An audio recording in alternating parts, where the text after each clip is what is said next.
Hi there, history buffs and skeptics. John Oliver here, ready to unearth some historical nuggets that'll make you say, "Get out of here!" History, my friends, is full of surprises.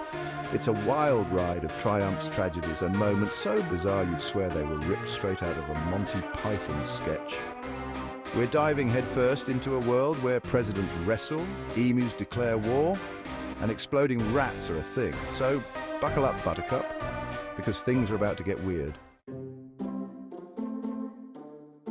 Let's kick things off with the presidential showdown. Picture this, the White House, 1890. President Benjamin Harrison, a man known for his impressive beard and even more impressive height complex, finds himself in a rather unusual predicament. He's locked in a wrestling match with his own staff, and guess what? He wins. It turns out Little Ben, as he was not so affectionately nicknamed, was a surprisingly skilled grappler. He even installed a wrestling mat in the White House, for executive time. Next up, we journey to the land of sunshine, shrimp on the barbie, and apparently emu warfare. Yes, you heard that right. Australia, known for its beautiful beaches, unique wildlife, and laid-back lifestyle, once found itself embroiled in a bizarre conflict with none other than the emu, a large, flightless bird native to the continent. In 1932, Australia declared war on emus. This wasn't a metaphorical battle or a symbolic struggle, it was a literal military operation. The Great Emu War, as it came to be known, was a response to the havoc these birds were wreaking on the farmlands of Western Australia. Yes, you heard that right. The Australian government actually deployed soldiers to combat these feathered foes. The emus, numbering in the tens of thousands, were migrating inland and destroying crops, causing significant financial losses for farmers already struggling during the Great Depression. Those giant flightless birds were wreaking havoc on crops, trampling over fields and consuming valuable resources. The farmers, desperate for a solution, turned to the government for help, and the government responded with military force. And the Aussies had enough. They were determined to protect their livelihoods and saw the emus as a formidable enemy that needed to be dealt with swiftly and decisively. They deployed soldiers armed with Lewis guns, a type of light machine gun used during World War I. These soldiers were tasked with reducing the emu population and safeguarding the crops. Ready to take on the feathered menace, the soldiers set out into the fields, confident that their superior firepower would quickly bring the emu problem under control. The result? A humiliating defeat. Despite their best efforts, the soldiers found themselves outmatched by the emus. The birds proved to be incredibly resilient and surprisingly strategic in their movements. The emus, it seemed, were masters of guerrilla warfare, using the terrain to their advantage and evading capture with ease. They moved in small, fast groups, making it difficult for the soldiers to target them effectively. Dodging bullets and generally outsmarting their human adversaries, the emus continued to wreak havoc on the farmlands. The soldiers' attempts to corral and eliminate the birds were met with limited success, and the emu population remained largely unaffected. The moral of the story: never underestimate a bird that can't fly, but can definitely kick your butt.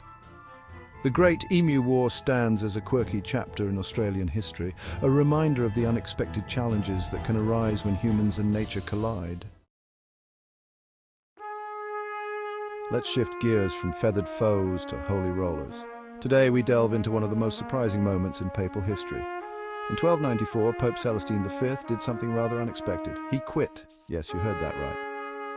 In an era where the papacy was seen as a divine calling, stepping down was almost unthinkable. This was practically unheard of. The role of the Pope was considered a lifelong commitment, a sacred duty that one carried until their last breath. Popes were supposed to serve for life, or at least until they were called to that great cathedral in the sky. The idea of a pope resigning was as shocking as it was unprecedented, but Celestine, a humble hermit who probably wondered how he even got the job in the first place, decided he'd had enough of the whole being the Pope thing. Imagine the surprise of the cardinals and the faithful when he made his decision public. He issued a papal bull declaring his resignation, packed his bags, and went back to being a hermit. This document, known as the Liberation Bull, was a formal declaration of his intent to step down. And you thought quitting your job on good terms was hard. Celestine's resignation was not just a personal decision, it was a monumental event that shook the very foundations of the Church. The news spread like wildfire across Europe, People were bewildered, and rumors began to circulate. Some said he was forced out, while others believed he was simply too humble for the grandeur of the papal office. Celestine returned to his life of solitude, finding peace in the simplicity of his hermitage. His decision to resign was a testament to his character, showing that he valued his spiritual well-being over worldly power. Historians have debated the reasons behind his resignation for centuries. Was it the overwhelming responsibility, the political intrigue, or perhaps a divine revelation that led him to step down? Whatever the reason, Celestine V's resignation remains one of the most fascinating episodes in the history of the papacy. It serves as a reminder that even the highest office in the Church is held by a human being with all the complexities and vulnerabilities that come with it. Today, the story of Pope Celestine V continues to intrigue and inspire. His legacy lives on, reminding us that true humility and courage often go hand in hand. So, the next time you think about quitting your job, remember Pope Celestine V. Sometimes stepping down can be the most powerful act of all. Hold on to your books, folks, because this next one is a real heartbreaker. In 48 BC, the Great Library of Alexandria, one of the most important centers of knowledge in the ancient world, went up in flames.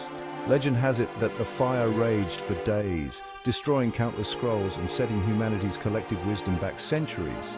The exact cause of the fire is still debated, but one thing's for sure, it was a catastrophic loss for human knowledge. Just imagine if Google headquarters burned down today. Yeah, it's like that, but with togas.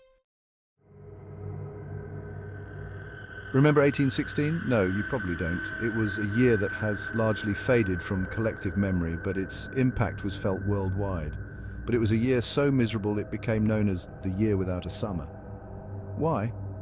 Because the world experienced a dramatic and unexpected climate anomaly. Because a massive volcanic eruption in Indonesia the previous year spewed so much ash and sulfur dioxide into the atmosphere that it messed with the entire planet's climate. This eruption was from Mount Tambora, one of the most powerful eruptions in recorded history. The ash and gases released into the atmosphere created a veil that blocked sunlight, leading to a significant drop in global temperatures. Crops failed, temperatures plummeted, people even reported seeing snow in July.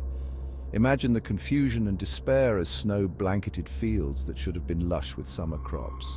The unusual weather patterns led to widespread food shortages and economic hardship. It was basically a real-life disaster movie, minus Bruce Willis saving the day. Communities struggled to survive as they faced not only the cold, but also the scarcity of food and resources. The social and economic impacts were profound, with many people forced to migrate in search of better conditions. So, next time you complain about the weather, just be thankful you weren't around for the year summer took a vacation. The year without a summer serves as a stark reminder of how interconnected our world is, and how a single event can ripple across the globe, affecting millions of lives. It also highlights the resilience of humanity in the face of natural disasters. While we can't control volcanic eruptions, we can learn from history and prepare for the unexpected. Fast forward to World War II, where things get a little explosive. In 1942, Nazi Germany hatched a bizarre plan to sabotage America. Their weapon of choice, exploding rats. Yes, you read that correctly. The Nazis trained a crack team of rodents to infiltrate American factories and blow up, well, everything. Thankfully, the plan was foiled before any rats or factories went boom. It's enough to make you wonder what other wacky schemes they cooked up over there. So there you have it, a whirlwind tour of history's weirdest moments. From wrestling presidents to emu armies, exploding rats to disappearing summers, history is anything but boring. It's a reminder that truth is often stranger and way more entertaining than fiction. So keep exploring, keep questioning, and keep an eye out for those unbelievable historical tidbits. You never know what you might find.